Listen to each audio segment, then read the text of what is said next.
thank you guys all for showing up. This is really great. This is amazing. Hold on a second. Let me just... Am I loud enough? Okay. So I guess by way of sort of thinking historically about this moment, to go back to the 19th century. In the late 19th century, after the Civil War, there was sort of an agrarian crash. And this is when we think about the economic situation that we're in right now, with one of the most unequal societies that the U.S. has seen since the 1930s. You go back to the 1870s, this is the era of robber barons, where transportation was everything. And James Turner, fantastic historian, wrote a really great little essay about understanding the Texas populace. The populist movement in Texas was quite large. And one of the things he finds in his research is that populous counties were not necessarily poorer than Democratic counties, but what they were more isolated. And when he looks at populism and the rise of populism in these places, what he finds in his research is that populism was a way of getting people together. And when we look at the collective expressions, right, sewing circles, prayer groups, collective hymn singing, potlucks, all of these things were ways of people to come together culturally. And that was actually the more important part of rallying people, was having people be together. And we think about this in the 1920s and 30s with the union movement. And the union movements had a somewhat difficult task in that, you know, in the Northeast, you're bringing people, Hungarians and Italians and Germans together who don't necessarily speak the same language, right? So the challenge in getting people together to vote union, to organize, was partially about finding culture that these disparate, mostly men, could rally around. And so you find, you know, the sort of the ballad singing parts of, you know, Joe Hill and the sort of famous union singers. But if you go peel through the archives in places like Boston and New York, you find accordion players and Irish step dancers and all this sort of stuff that was so essential for people coming together, right? And we look at the 1960s, this is the birth of mass culture. Coming through the 1950s, it was a different sort of era. Radio, television, film created a kind of lingua franca that people could collectively understand, right? The era that we're in right now is somewhat different. We're in a more fractious sort of era of media where people don't speak the same media language. They don't feel the same way about certain articulations of culture. And one of the greatest challenges that we have for collective action in the 21st century is to figure out, how do we bring people together culturally?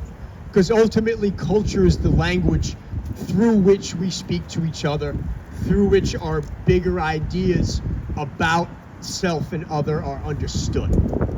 And so one of the things we think about, you know, what I was finding in the early 2000s when I was in Texas working with the anti-war movement, is that some of the musical languages that were spoken didn't really translate. So on a Saturday, I'd be out in the anti-war movement, and they'd have folk singers and all that sort of stuff, giving talks and all that. A week later, you go to a hardcore show with guys who had actually been deployed. Some of the guys, I mean, who were in their 30s, so they'd been deployed in Panama. They had been deployed in the first Gulf War. And what you found were 16 to 30-year-old guys who spoke a different language.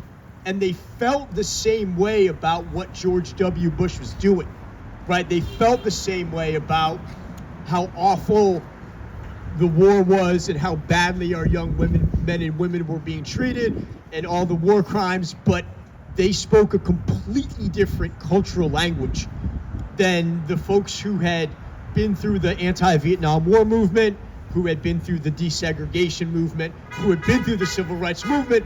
And you found that young people and older folks never actually came together to talk about the kind of collective action that's needed to keep kids from getting pulled into the military at age 16, but also to care for veterans when they come home, and then also to do the kind of legislative level protesting that was needed to try to defund the war effort. And that was one of the greater failures of the 2000s anti-war movement, is that it had a hard time pulling all of these people together to do this. And that's ultimately why, at least from my standpoint, that movement failed. And that what replaced it, when we think about the Occupy Wall Street movement, was one that allowed more people to speak and had more people feel like they could be part of the movement, more people feel like they belonged. And I think in this movement right now, it's even more essential to help people feel like they belong. To say like, hey, look, what is happening here affects everybody. It affects everybody differently. And we can't say that there's one single way that we need to handle this. There's 1,000 ways that we care for each other and we figure out what everybody else needs. I mean, very few things make me happier than seeing people coming together and talking to each other. Because as a college professor, sometimes I'll go into a classroom with 20 students and nobody's talking because everyone's doing this, right? So to see people talking, laughing, getting food for people, recognizing that not all of us can afford to eat, like, this is what really matters. I mean, it helps to turn on the TV and see hundreds of thousands of people gathered in New York and LA and Chicago and all that sort of stuff. It makes you feel good. I agree with that. But also, sometimes just caring for your neighbors is what is needed so that people don't feel alone, so that they feel like, hey, they're listened to. And even if maybe you don't feel the same way, like, it's important that people feel like they have a voice. And what's happening right now is that is getting erased, right? We're losing the freedom of speech. We're losing a diversified media.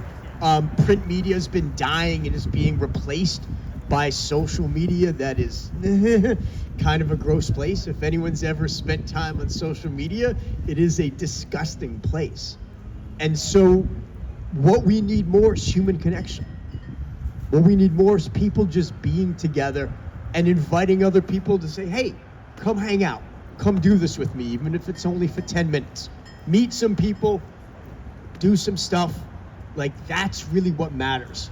And sometimes the cultural languages that bring us together are going to be as different as, knitting circles in the 19th century, collective folk singing in 1930, gospel singing in the 1960s, and hardcore in the 2000s.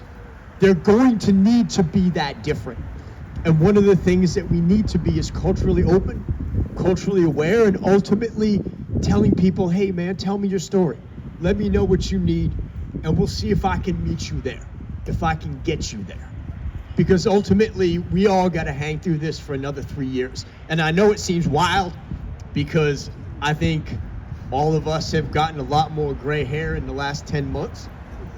Or in my case, lost a bunch of hair in the last 10 months. And we've got to hang through this, no matter what. And it's going to take a collective effort just for us to get through the next 4 years. And the only way that we do it ultimately is by doing it together in any language that somebody wants to speak. We need to be willing to listen, right? We need to be willing to listen and be happy just to be with each other and say, hey, look, we're going to get through this and we're going to do this together. Thank you, guys.